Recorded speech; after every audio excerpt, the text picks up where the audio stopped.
Hi everyone, Alan from Newlands Nursery. Welcome to today's 5-Minute Friday. And today we are dividing Hardy Geraniums or cranesbill geraniums. So the reason we do it this time of year is it's best to do after flowering, which this variety is done. We've actually cut it back as well. So I always look a little bit scrappy this time of year.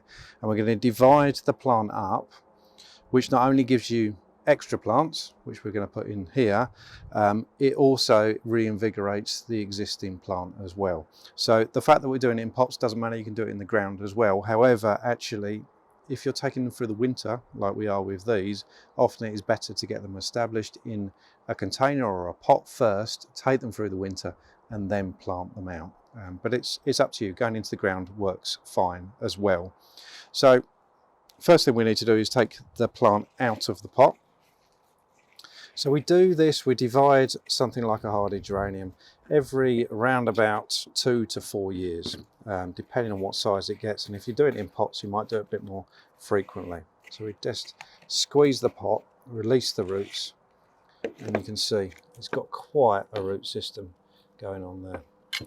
And often you'll find with a plant like this, see the roots there, there's going to be natural areas to divide just because of the way they grow. So if you can see here, we're going to cut through here for one division and take this one off, and then there's a one around the back here as well. So do that. So we're going to end up with 3 plants. We can use the existing pot and the 2 fresh pots. So for dividing them, you can use a saw, you can use a knife or a spade, sometimes a fork. It would depend on the plant. You don't want to divide. You don't want to damage the plant too much, but you're going to obviously get some damage by the nature of what we're doing. Can look a little bit harsh, but what we want to do is push through here with a nice sharp spade. It's harder to do on a bench because I haven't got any leverage, but you push nice and hard, and you can see we cut through there, keeping these crowns here. I'll turn it round. It's even harder to do it for a film because you're doing everything at a funny angle, but I'll turn it round and I'm just going to go down there, push down like that, okay, and then tease the plant away just like that. If we turn that round, that's going to be your fresh plant. Nice lot of root on there, plus obviously you've got the crown as well. So let's put that one to the side quickly. I'll just put it in the pot and do the second one there. Exactly the same principle. You can even lay it on its side like that. I'm going to still go for the top just like that and cut through just like that. Tease it apart. Now once you've done this, it is very, very important. It's a nice thick root at the bottom there. It's very important to give them a very good watering. You can imagine we sort of separated the plants. They get very dehydrated. So it's very important. You can see the roots there. You've got a whole nice new root system plus the crown there, and that's going to grow into a really nice plant. It'll take the winter to get nice and established, but it will establish very easily. And some of these more special geraniums, which are often created with micro-propagation techniques, is really the best way to do it. You can't grow them from seed. Okay, so now we want to pot them up. So we start off with this one. Because of the nature and the size of this root ball, because we don't want to take any of this off really, what I'm going to do is just put a very thin layer of compost in the bottom. Just like that, because it was sitting a little bit low. It's a very thin layer. And we want the plant to sit in a natural level, so level with the top there. Okay, and then I'm just gonna fill in around the side.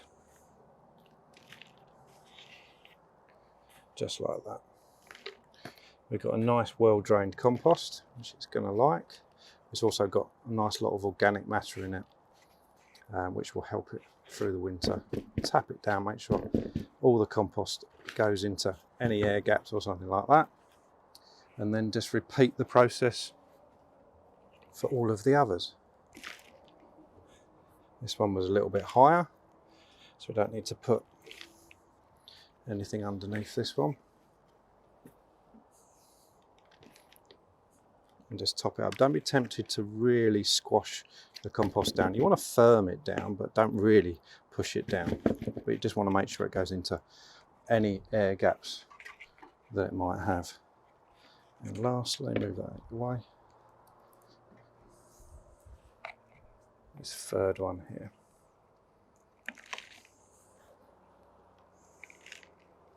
It's a plant like this, like I said, really good to grow in a pot through the winter. They need that cold period. They really like that cold period. When you get a cold period with a plant like this, you get much better plants the following year. It's just natural for them to have that cold, and it helps them flower better. You just get better plants. Okay, so that's your 3 plants, just like that. And like I said, it is very, very important. We always water well after potting something up, but it's super important in the first week or so that you make sure it keeps nice and moist, because you have, let's face it, you have cut it into 3. So by its very nature, that's a fair bit of stress. So make sure you give them a good water, and make sure you know that it's sunk into all the fresh compost as well. So keep on going from one to the next, let it sink in, and just keep on letting the compost saturate really. It'll start going through the bottom as well. That's a good clue that you've got enough water in. So we'll continue to keep an eye on these over the coming week or so to make sure they don't dry out. It's as simple as that.